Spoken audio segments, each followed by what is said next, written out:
Hey, this is Hardline, Destructoid's video game news podcast. I'm Jordan Devore, and today I've got some good friends of mine. I have Brett Makedonski. Hey there. Name wrong, Brett. Oh, thanks. Thanks for joining us. And Dale North is back. I'm back. I never went anywhere, but I'm back. Did he make it on the last episode? Yeah. Okay. 1 second. No, not at all. Cool. See, that's what I was fucking here, so. He joined for the last 10 seconds of the recording on accident last time, so he didn't make the cut. And Steven Hansen is rounding out our lineup today. Steven, say things. Hi. That's Steven. So PAX East is the main thing that's happened recently. I didn't go. I'm still kind of recovering from that. It seemed like a long week, but Dale and Brett both went. We sure did. Yeah. How was it? It was PAX East. Same as ever. More like PAX Least. No, that's PAX South. That's PAX East, I think. Yeah, PAX East is definitely PAX South. Oh, so the best thing about PAX East this year was the time that they decided to hold the convention, because Boston's weather was surprisingly not terrible. It's usually freezing cold and there's snow and it's miserable. But we got to walk everywhere. It was like 70. It was cool. But there were also video games to play. Oh, I missed that part. I didn't see the part. All the weather. No, on the last day what was it? It was Saturday. I told Hamza, it's kind of nice. I'm gonna go sightseeing today. He's like, haha. He's like, no, I'm really gonna go around town and sightseeing. I might go to the aquarium, go shopping or some shit. And he's like, but I never ended up doing it because there was so much cool stuff to do at PAX. And by cool stuff, I mean games and washing my hands a lot. Well, to me, again, I didn't go, but it seemed like there was a lot less AAA big name games and companies, at least less than normal. It seemed like almost everything you guys wrote on Detoid was indie. No Capcom, no Sony, no Nintendo. EA, Activision, Microsoft. No. There was an Xbox booth, and it had games that were all out. I was going to say Microsoft, all their stuff was all out. The only AAA companies that really had a presence were Ubisoft, who did mostly theater showings, and 2K, who had Borderlands and Evolve. Bethesda had a booth. Oh yeah, they did. Oh yeah. Basically, they were kind of tucked away in the corner. I was telling one of the guys from Playism, they're from Japan. I said, if you unplug the indie mega booth and you take out, say, League of Legends, that floor would have been miserable. Like you shouldn't have gone to PAX if you were there to go play games, because it would have been miserable. Maybe Evolve. Yeah, Evolve was the other big thing on the floor. But you take those three things away, PAX would have been nothing. It was kind of interesting to see if you before you go down to the show floor, if you just kind of hang out up top and you get a overview look of the whole floor. League of Legends was by far the most densely populated place there, and then it seemed like everyone was over kind of at the indie mega booth. Those two kind of stole the show this year. Clearly, they're not suffering from fatigue of Legends. I am. So how packed, as far as people, how packed was the mega booth? Because it seemed like that was an issue. Oh, Steven. That was an issue at PAX Prime for me, is everyone would just kind of stand there and look at the TVs but not play the games, and you couldn't move anywhere in the mega booth. It was way more spacious than the PAX Prime. It's spaced out.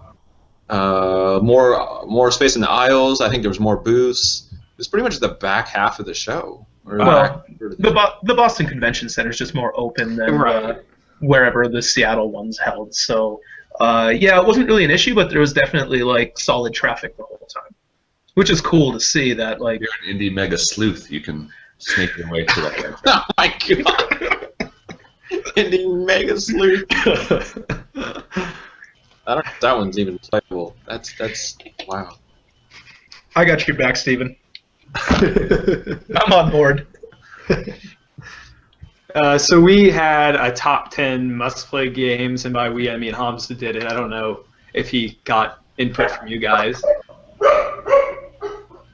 Okay, Corgi break. So those games, our top 10 was Below, Child of Light, Defense Grid 2, Evolve. That was the big game.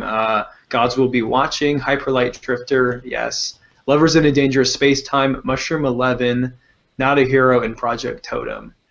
So, any of those speak to you? I know Below is kind of, Brett and I are both into that, the new Cappy roguelike. 2D is the best D, man. I think we were all into Below, like everybody at the show. It was, I didn't really know going into it what it was. All I really knew about it was that teaser trailer from the Microsoft briefing at E3. But yeah, it's like, it's kind of crazy, like that they're appealing to a hardcore demographic like that. I really didn't think that, like, typically games with that sort of art style, they tend to be more inviting, but Below's going to be a bitch, I think. Didn't they also announce a not Xbox One release? Yes. Yes. It's only going to be timed exclusive, I believe. But yeah, like it seems like there's going to be a whole lot going on with the world, and you get to just figure it all out on your own. There's no hand holding. They don't spoon feed you anything. It's going to be play the game and interpret it, and that's going to be what makes you want to keep playing the game, I guess. What do you think, Dale? I'm just going to hang out until that shit's on my Vita. Like, so they had it would be a long time of hanging out there. I don't care. It's coming. So they had a good. I bet one of my corgis are coming. So I'll hang out because it's a perfect game for the Vita. Vita could pull that shit off no problem. So you're, I guess I haven't really seen. All I've really seen in video is that teaser trailer. You're a little guy. I assume you have a sword, right? Is that all you have? Like a sword and shield? Yeah, I don't think. Maybe you get weapons as the game progresses. At least for the build, it was just that, right? Yes, and you get 1 hit point, and once you get hit, you start bleeding out, kind of depending on whether you got, like, if you run into a spike trap, you're instantly dead. If, like, just a bat hits you, you start bleeding out slowly, but not that slowly, and you either have to use a health potion to heal yourself or find a fire to cauterize your wound. This is good. The fire pits that you find, they also serve as kind of like checkpoints. So when you die, you don't play as the same character, you play as the next in your lineage, and you kind of go to maybe avenge the person before you's death. But your lineage is going to be quite great because I kept dying over and over. So and over. What in the world changes when you die? Enemies? The world is the same, right? Is it enemies that change, the placement or something? Or do I have this wrong? Yeah, that's from what I could tell. That's pretty much what happened. Okay. Well, the dungeons I think are always procedurally generated, but the island overworld that stays the same, but the contents of each screen change. Okay. Wow, this is exciting. It's, I mean, yeah, given that we haven't seen anything since the E3 teaser, it's nice to have the Below down on this. Yeah. Did you say Below down? Yeah. Damn it. I mean, this is what we brought you. This is what we have you for, Steven. So I can't be mad at you, but at the same time, it's like just a pun generator. Exactly. Yes. What's good about the game is there's no HUD. So like when you bleed out, you're looking for little drops of blood on the ground. And if there's a lot, that's your only indicator that you need to get to a fire or a heal potion. Yeah.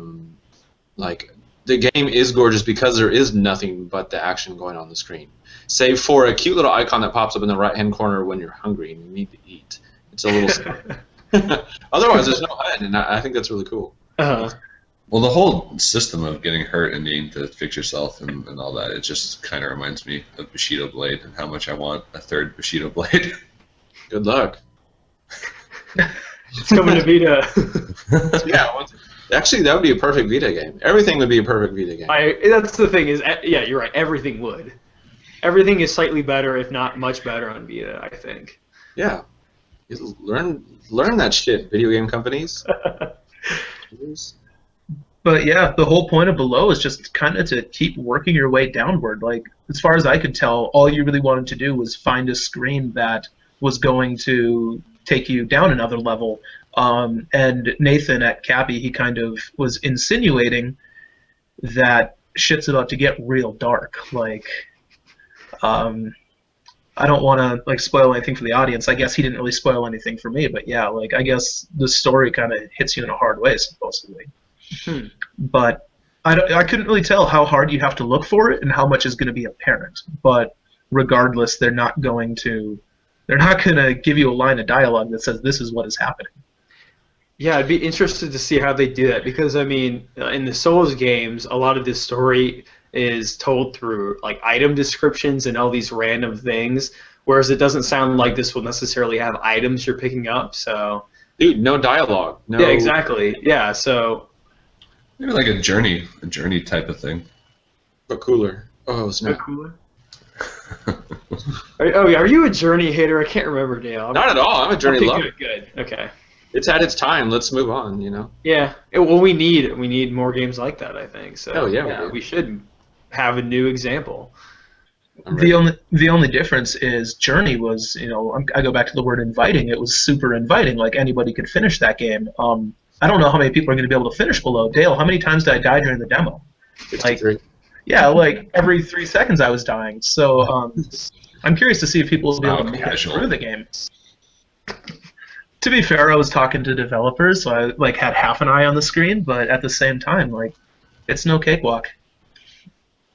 Yeah, what else did you guys see that was kind of stand out? It doesn't have to be on that list. I mean, Evolve stood out. Okay. 2 things stand out in my mind that really shouldn't. One is that when you throw a mine, it spins. It looks like a flower that's red and black, and it spins exactly twice before it lands, which makes me want to rip my face off. I don't know why. The game's great. Don't get me wrong. The game's fine, but the mine spins exactly twice before it falls in a perfect circle. You know what? I'm going to see that, and that's going to bug me now whenever I see that. So. And then when the game is being presented, they didn't say so. The creature, it's 4v1, right? 4 people are up against one. What's he called? Behemoth, Laser Beam, Goliath. That's Goliath. It. Laser Beam. That's the first one. Is Goliath. Yeah. So Goliath's a bad name. I'm not going to get into that. They could have called him anything else. But yeah, Goliath kind of gets bigger and stronger, and your goal is to take him down before he turns into a badass and eats you, right? For some reason, they really, really stress that Goliath doesn't level up. He stages up. That's way more annoying than the mine thing. I mean, there was so much emphasis on the word stage and so much space around the word when it was being presented. And they said it like 6 times, stages up, that the rest of the night I couldn't get that out of my head. I went to dinner. I was like, oh, what a cool game. Wait a minute, I can't even like the game because I said stage up 6 times. I hope when they do like the review, review document, here's everything, the review guide, they make stage up a proper noun. Oh, they're going to. So the thing is, before we had a hands-on demo, we had a theater showing, and the theater showing, they were showing us the video and talking over it, and those things are like scripted to a T. Oh God! So you know that like them saying stage up was no mistake. Like they wanted to stage up. I don't know. So what is staging up? A stage is a stage is like. Does the Goliath go on to the next stage? Is he in World 1, 2? I mean, like I don't know. It's a stage up. Stage is a tier is the word I would use, but despite that awfulness, though, I mean, did you guys play it and get a sense of the sort of 4-player everything working together seems really involving? Yeah, I had hands-on. Dale watched me play it. It seems like the type of game where if I'm not with 3 friends, I don't know if I necessarily want to do that with 3 strangers. But I'm kind of antisocial like that in general when it comes to gaming. So I think that kind of co-op and coordination is always going to be best with people you're familiar with. Yeah, it was cool. I would have liked to have like an extended hands-on instead of just like 1 round. But that's what Max and Hamza got to do like a month or 2 back at 2K. So. Yeah, I couldn't get a great feel for it after 1 round. It was cool. One thing I hated is that when the monster, his screen, everything's outlined, so it's just like kind of gross neon colors everywhere. It seems kind of unimmersive. But I don't know. The heat vision from Predator. Yeah, but shitty looking. Yeah. Yeah, I don't know. I'm still excited for it, but it's one of those things you can't get a great feel for in 15 minutes. Can you make yourself really cold to hide from the monster, and then Gary Busey dies? That would be good. What you can do is poke your eyes out so you don't see those spinning mines.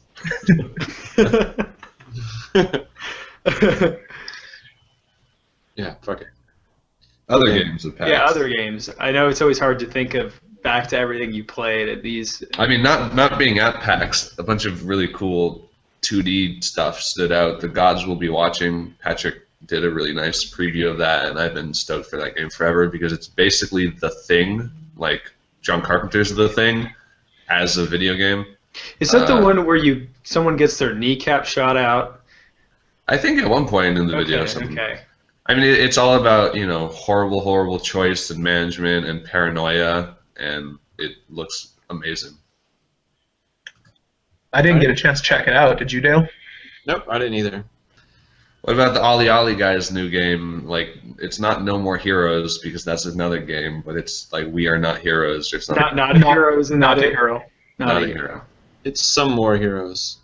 Okay, that wasn't very good.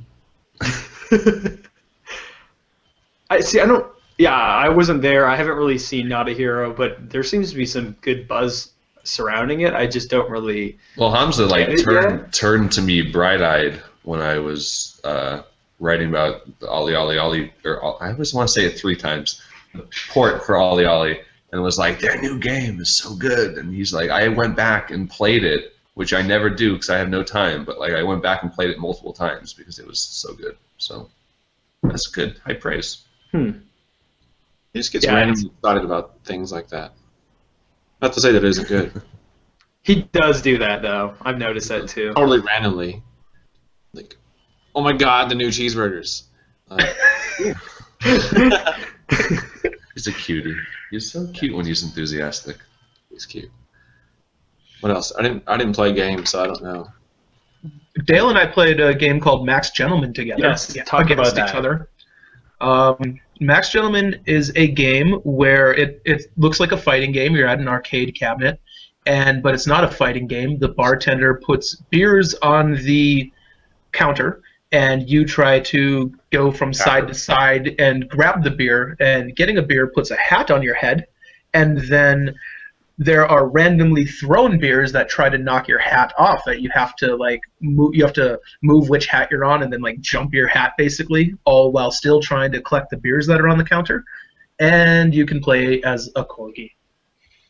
The game's creator told me that he just got a corgi, and the corgi's name was Watson, and he said he was a super dapper looking, sophisticated, gentlemanly corgi. So he felt last edition he put the corgi in the game, and that's what got me to the booth. You did a really good job. I mean, it's a corgi in a suit with a monocle. I mean, that's a crowd pleaser if I've ever seen one. But how stylized is the game? Does it look? Because I am a very anti-hat, but I guess if they're really cartoony, they could be okay looking. 3 years ago, Esquire magazine in the men's dress guide says no man should ever, just don't do it. They've kind of gone back on their word because fashion has changed a bit, and fucking Pharrell with his Arby's hat or whatever this year. I love that thing. So they've gone back on their word, but now they just kind of say be very careful. Yeah, well, you have to be the exception to the rule if you want to wear a hat. The rule, in my mind, the rule still stands. Just don't fucking wear hats. Quit. This is one of your blatant rules that I agree with. Yeah.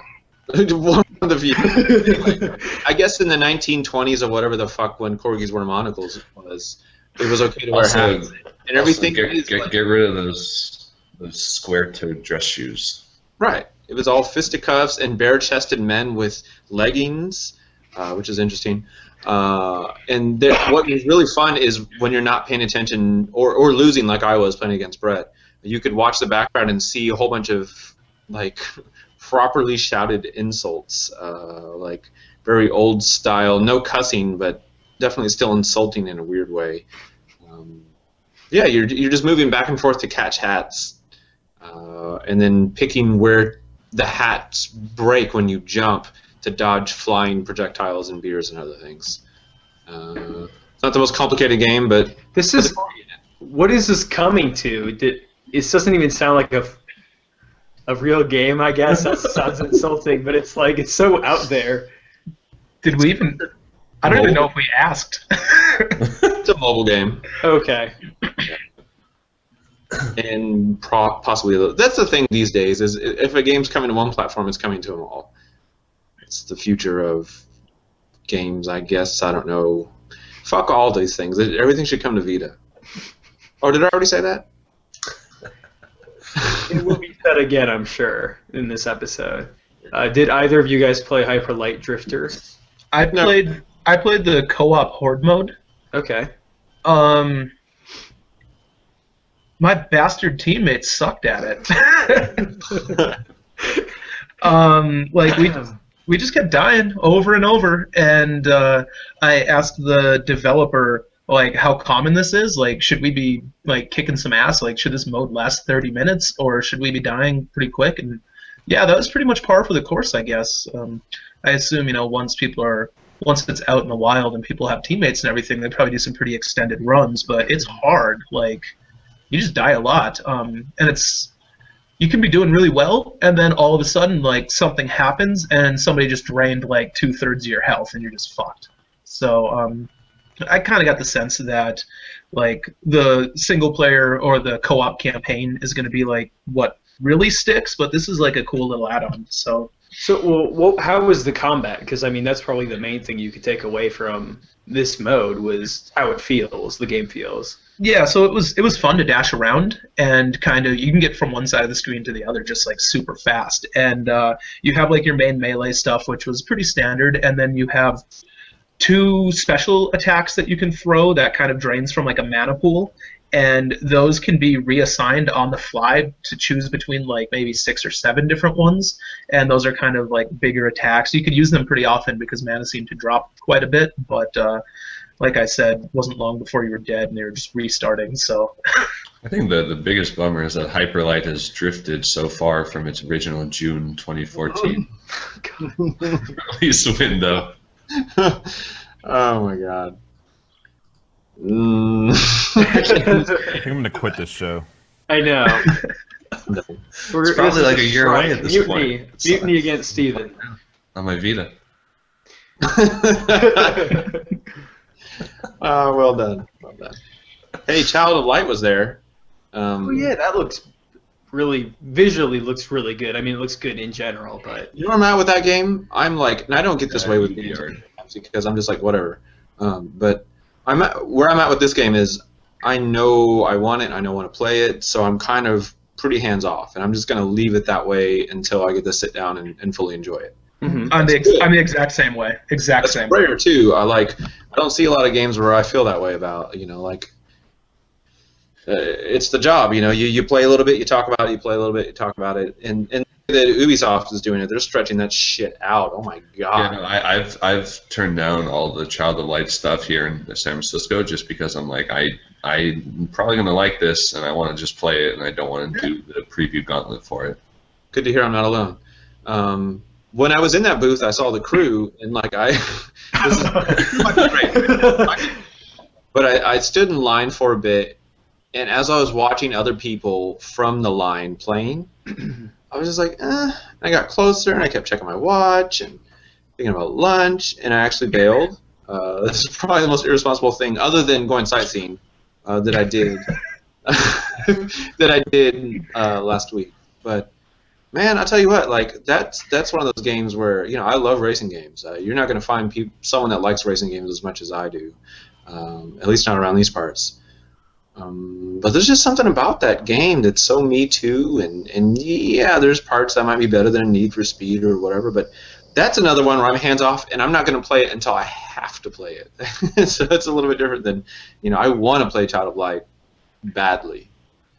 The crew, oh my god, I don't know. We'll see. It's never a good thing because I've had that experience too at PAX, where it's never a good thing when you're waiting in line and you're just like, I can use my imagination to tell how I would have played. It's just like I'm gonna talk about the instinct, like my game journal, 10 years of work in this industry instinct, like I don't need to play this right now. I just maybe later. I feel that way about half of the big stuff Ubisoft is pimping, from the Crew to the Division, even Watch Dogs. I'm way more excited for Child of Light, and then Valiant Heroes is also being done in the UbiArt engine to do this World War I theme thing, and whatever Michel Ancel decides to make, maybe Beyond Good. Yeah, let's talk about that. That son of a there was a live stream. They were playing Rayman. What's the new one? Legends, not Origins. Legends. Origins. Is it Origins? Oh, I'm sorry, Legends. Yeah. Legends. Okay, yeah, the new one's Legends. So they were playing that on a live stream for Ubisoft, and he pulls out the creator of that and director and designer of Beyond Good and Evil, pulls out this poster of Jade, the protagonist in the game, and it looks different than the Jade from the first game. So everyone's like, "Oh, that must be concept art for the sequel that is somehow still not a thing." But no, it was just old concept art he pulled out. So over 10 years old. Yeah, what the hell? People freaked out. You know what that makes people want to do? Because every time you wave Beyond Good and Evil, they're like, ooh, but just do the Last Guardian thing and just shut up if you don't have anything. Yeah. Especially don't talk about it while you're playing another game, because people want to say, dude, get the fuck off the couch and start making the game instead of you're literally on the couch playing a game.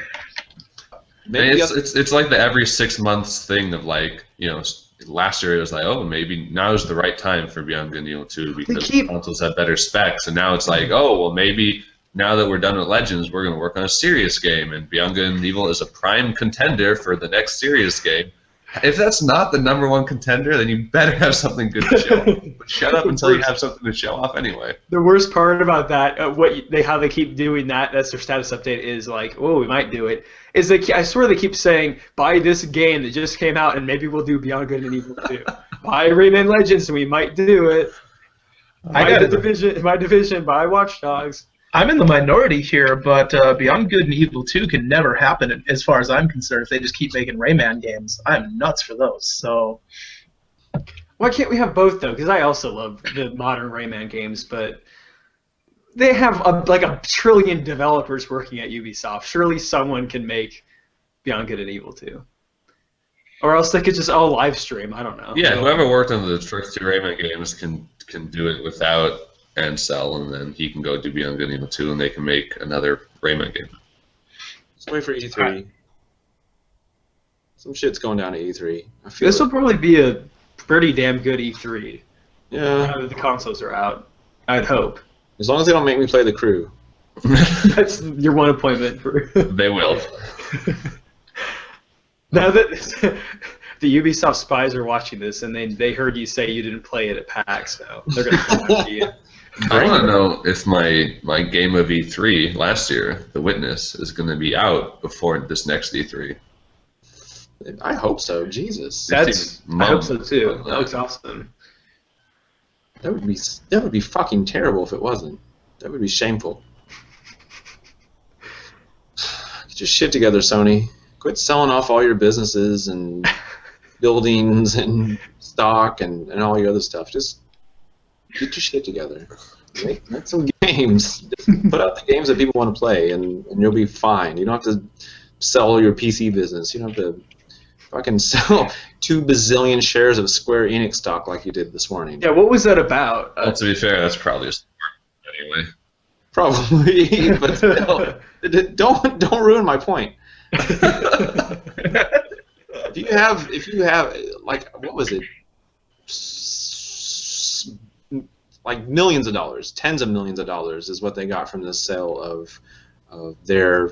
Oh my God! The best thing, you take all the money you made from selling Square Enix stock and develop Legend of Dragoon 2. I was on a RPG panel, a JRPG panel at PAX East, and everyone was like, the audience was fucking screaming, calling out their favorite games, blah blah blah. That's what we want. That's a cool RPG panel. Someone called out when we were talking about the PS1 era. He called out Legend of Dragoon. And the audience was like, seriously, the audience was loud and rowdy, but everyone shut up. And I just had to say, I said it very nicely from the stage. It's like, man, that's not a good game. It's you just have to know it's not a good game. There's nothing good about it. And It was just like an acceptance across the board, you know. There was, you know, a couple hundred people in there, and they were like, yeah, he's right. And then we moved on really quick. That game fucking sucks, man. I never played it. I just remember the magazine ads for it. That's all I remember. These fucking one-off RPGs, man. I hate those. And I'm not saying that they have to be like franchise series RPGs, but that game is a one-off RPG. One-off RPGs are great. Vagrant Story. Go ahead and say Lost Odyssey so I can reach to the... I actually haven't played Lost Odyssey still. I have it. Man, it's not good. Like, so many people have love for that game, but I don't think it's a good game. It's bad characters, ugly characters, a funky story, some really cool ideas, like damn cool ideas, great music, but it's not a good game. It's better than Legend of Dragoon, though. Oh my god. Anyway, rant over. Was Blue Dragon good? Oh my gosh, Blue Dragon. Definitely fits in the one-off category. Yeah. It was alright. What about Ni no Kuni? Ni no Kuni is in danger of falling into the one-off, but it's a damn good game. With problems. Lots of problems. Yeah. Balance problems, pacing problems, fucking mostly balance problems. That's a good game. So is that your only panel, Dale? No, I was on a couple more. I was on the Blankety Blank panel, which is a game show. What was that? I kept seeing pictures. I have no idea what that was. It's always like the biggest panel at PAX. Bazillions of people line up and get into this room, and they play game shows. And the Blankety Blank one is two audience members come up and they're read something, you know, a current hot topic, and then a word is taken out, you know, and they have to fill in the blank. While they're picking the blank, all the panelists on the stage get to pick what they think the blank should be filled in as, and if it's a match, they win a prize. Of course, this being a late evening event, it's perverse and perverted and disgusting, and often mentions dildos. Fleshlights were brought up so many times that it's almost shameful. Time. It continues on from there to, I think, a Jeopardy-style show, and then maybe like a... What's the pyramid game show? What the fuck is that called? Anyway, the pyramid show. Is that what it is? Yeah. People win prizes. It's fun. It's funny. So I was on that, and I was also on a... What other panel was I on? Kill Yourself panel? No, I didn't go to that one. Were you on one with Alexa? Yeah, that was the RPG one. Oh. It was a good game. Games that are so good they're bad, right? Or games that are so bad they're good. Bad that they're good, yeah. Which was a lot of fun as well. Yeah. We listed a whole bunch of games. Of course, Deadly Premonition was like the star of that show. But yeah, cool panels. I always love doing PAX East panels. Someone will let me. You seem to be on like half of them. That's my exaggeration, but I love it. I've already signed up for some PAX Prime ones, so yep. It gets me out of writing previews of The Crew. It does. See, there you go. Good excuse. Yeah. I mean, honestly, like I said in the little intro, mostly PAX news. I mean, what else? Civilization Beyond Earth got announced. That is at PAX. It was, yeah. I don't know what to say about that other than Civilization is pretty good, Space is pretty good, so they're probably going to be a good combination. Space is cool, I guess. The best, and it's you know, I was kind of curious what was next after XCOM, but it's kind of weird going to like I think Space on the sort of large macro scale is kind of weird, bland, or you really have to figure out a way to make it stand out if you're just in space versus, you know, the sort of charm of civilizations. So it's kind of a weird spot, but I guess, you know, what are you going to do? Just make another Civ? Mm-hmm. They should have Space Gandhi. That's all they need. The Space Pope? Space Pope, yeah. Yeah, I'm down. They could make a Civ Space competitive street racer with bros. Tom from Tanami is floating around. He's like the emissary to his own planet. Yeah. We could do that. Space is the place. They could do like space fucking, you know, dungeons. Space fucking. Yeah, space fucking. Actually, there's an artist called Chico Ray. Go look it up when you're done. Bandcamp. Google Chico Ray Bandcamp. And there's a song of his called Space Fucking Across the Universe, and it's pretty great. So, and it's a free stream, so you can listen to it. But like, definitely, like, don't laugh it off. Do it. Like, I'm going to. That's or not do it. It's really good. That's an official directive. Yeah, and also listen to the first time from that same album. It's really good. You guys, I assume you all saw that the composer of Halo and Halo games and Destiny got fired. That was a news thing. I should maybe not talk. I was wondering what your insight would be, but I have no insights. I'm not privy to any knowledge. Okay. always disliked the Halo theme. And it's totally separate from my feelings of Halo. I just never liked the song. Is it just that theme song, or all? Because I like the theme song's okay, but I like the music generally for that series. The music is good. The theme is okay. I can agree with that. I think people like the theme because they like the game, and it got stuck in their head. You know. Well, it kind of amps you up for the game. Well, not me personally, but I mean, for some people, they get into it. But it's all orchestral and expensive sounding and blah blah blah. But as a theme, I don't think it's very good. Mm-hmm. But I'm sure that's not why he got fired. I mean, yeah, so he got fired, and he says it was he thought it was wrongful termination, just kind of out of the blue. No one really knows what happens. But then Bungie dude wrote one of the most popular themes in video games ever in the history of the universe. Right. Iconic. Fine. I get that he's mad that he's fired, but guess what? You could work tomorrow. Fuck, I'll hire the guy. He's been there for, like 20 years or something. He's one of the few original Bungie guys. Yeah. It was the board that fired him, right? Apparently. That's what he tweeted anyway. My guess is that he was probably making too much money and they didn't really need him for the short term. So in-house composers are super, super, super, super, super, super rare. Like, most studios don't have them. You contract that shit out. Sure. If you're sitting there just collecting... You're just grandfathered in this whole time. Yeah. You need to be a studio that's shipping games all the fucking time to have it in-house. And even Which then... they are not. They have a 10-year plan for Destiny. I mean, how much more music are they going to make? They're probably going to make some, but are they going to make... Sorry. Man, I'm letting all my feelings go today. I need to be quiet. But yeah, he probably just wasn't needed there anymore. So I mean, they cut ties. I'm sure that Washington's probably an at-will state as far as working goes. So he wasn't really wrongfully terminated. He was just fired without cause, which it sucks. You can do so. It sucks. He can either go hit unemployment or he could probably get hired. He's probably hired by now. Fuck, the dude can work. Like, he could just tweet out, wham, I got fired, and then people are like, yo, I got this thing. He's working in a minute.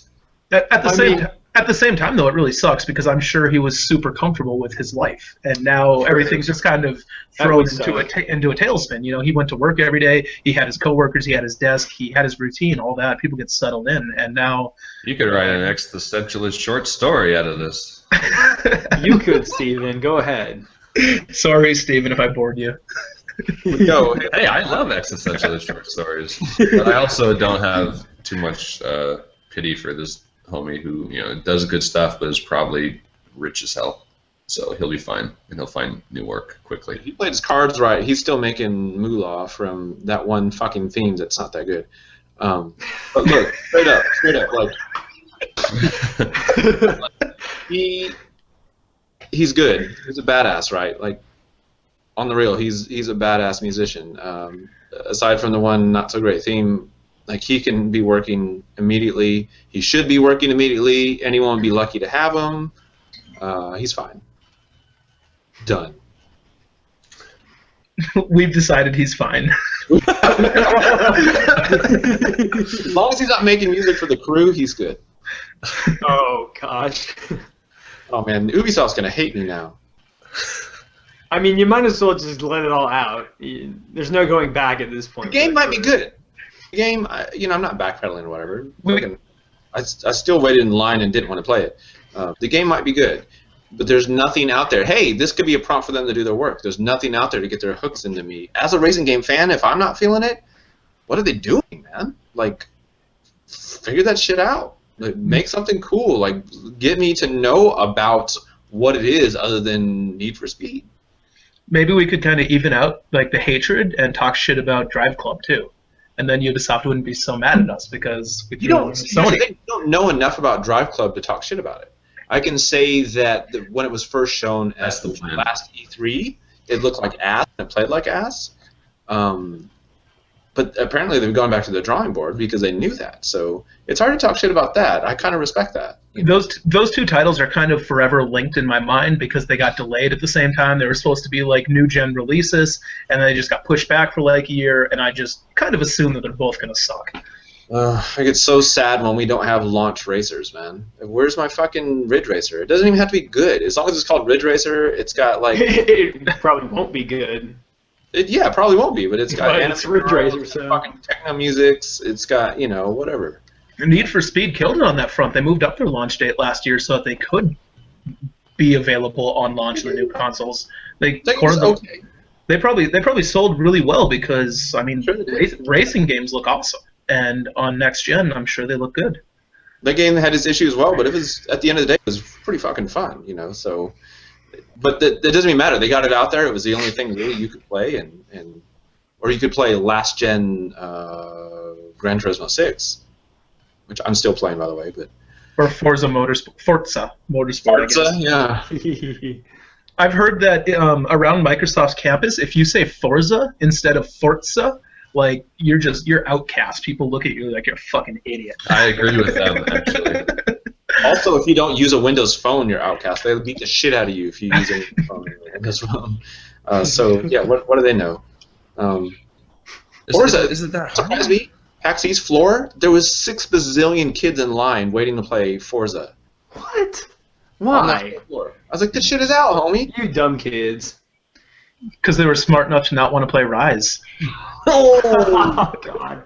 That should have been the only playable game at Microsoft's booth. It was like 40 Rise stations. I'll never live down that preview that I wrote of the very first Rise preview where they had us out right before the launch. And I played it for fucking 4 hours. Like, longest preview I've probably ever done. Hands-on, I should say. And I just did not get how you could break out of the combo system to parry or get the fuck out of the way. So I just ripped in a new one.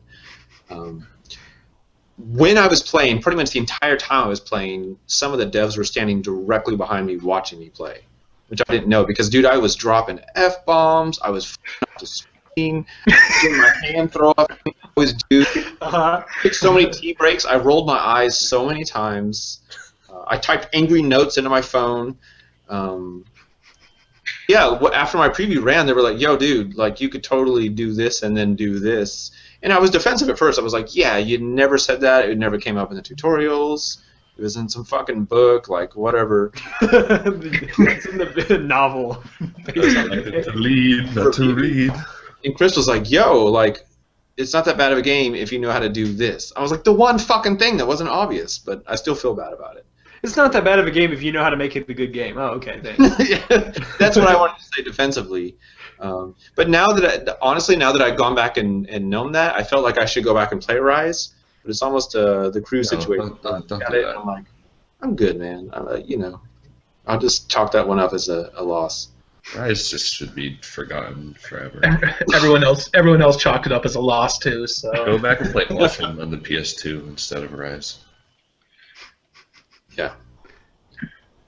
Not to be hating on everything. I feel bad now. This whole episode was me hating on stuff. What did I like? What's something you can love on then? We'll end it on a good note. What's making you happy these days? Hey Dale, does PAX South make you happy?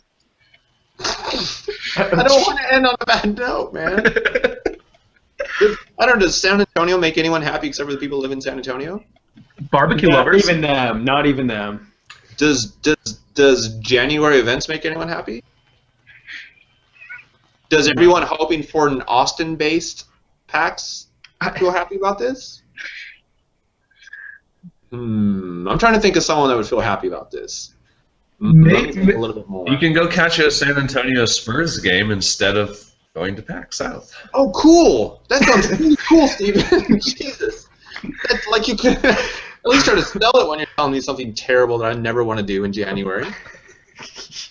Hey, at least it wasn't summer. In San Antonio in the summer, holy shit. Over 100 degrees, 100% humidity. Mm-hmm. Nerds.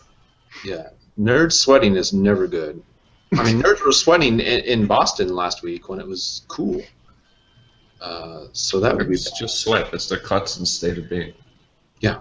You know, San Antonio's not a bad... on a technical level, it's a bad town from like a crime standpoint, but to visit, it's actually really nice, and there's a lot of cool things to do in San Antonio, and there's good facilities, infrastructure, blah blah blah blah blah. No one wanted that shit in San Antonio. People wanted it in Austin. You could have done it in Dallas as well. You could have done it in February. You could have done it, spring. I really am disappointed it's not in Austin. That would have been a great excuse to get back out there. Could have been not Texas. That too, yeah. Oh yeah. Just like PAX Australia should have been PAX Europe, should have been in Paris or Germany. Well, what do I know? Well, I mean, there's probably going to be like 40 PAXs at some point, so eventually they'll work their way up there. All of your individual cities will have their own PAX chapter. Weekly PAX. Well, you know what I'm doing? As the person that runs this website, I'm cutting it off at 2. Like, we don't even need to go to the third one. That's what I was going to ask you. Is like, are we going to send like one person to this new one? And let me tell you, my peers. What are they doing? Folks that run these other websites are like, fuck that. Nope. And here's the final thing. Here's what just pisses me off more than anything. It runs against MagFest, which is probably one of the coolest gaming conventions ever. Mm-hmm. It's all the way on the East Coast, way far away, so there's no way you could do both. Runs at the same time. People are going to be stretched out. It'll be really interesting to see who goes to which, now that you have to choose. Because here's the thing, MagFest has been holding down booking musical talent. It's a music-based video game convention, right? They've been holding that down for the longest time. It'll be interesting to see, especially the talent, trying to decide what they're going to do. Mm-hmm. Penny Arcade definitely has more money to throw at them, but the people have deep attachments to MagFest. I do personally. I've played both shows as a musician. Both are fucking awesome. I hate to have to choose, just as an attendee, a musician, and as someone that covers video games. So. Well, I can't imagine the games presence will be that great either. No, it'll be just be regional indies that can get there. Yeah. Yeah, I don't know. Go to the Riverwalk. Eat at a cantina. What else can you do in San Antonio? I don't know. It's good Mexican food. So you fucking quit with the Spurs, man. What else is there? Barbecue. But see, here's the thing. It's too far south for a legit barbecue. It's like there's Texas Pit Barbecue. If you want to, I'm a barbecue asshole, so I can really get into this. But there's Texas Pit Barbecue, but it's like, you're gonna get better Mexican food there than you are at barbecue. And for some reason, good fried chicken as well. I don't know. Any locals listening, feel free to chime in. But I feel I'm sure I've been enough times. I've been to San Antonio enough times where I feel like I can weigh in at least a little bit on this. It's a good place for a convention. It's just not a good time and. It seems unnecessary. I mean, well, to us, I'm sure some people will. This will be the one PAX we can go to. It has like a fan thing that they can just go and have fun with. Exactly. That's fine. That's fine. But there's already those types of conventions. There's gaming conventions in the South all the time.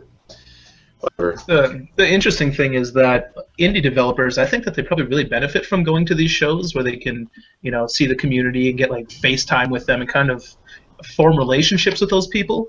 If we throw too many conventions at them, they're not going to have time to make their games.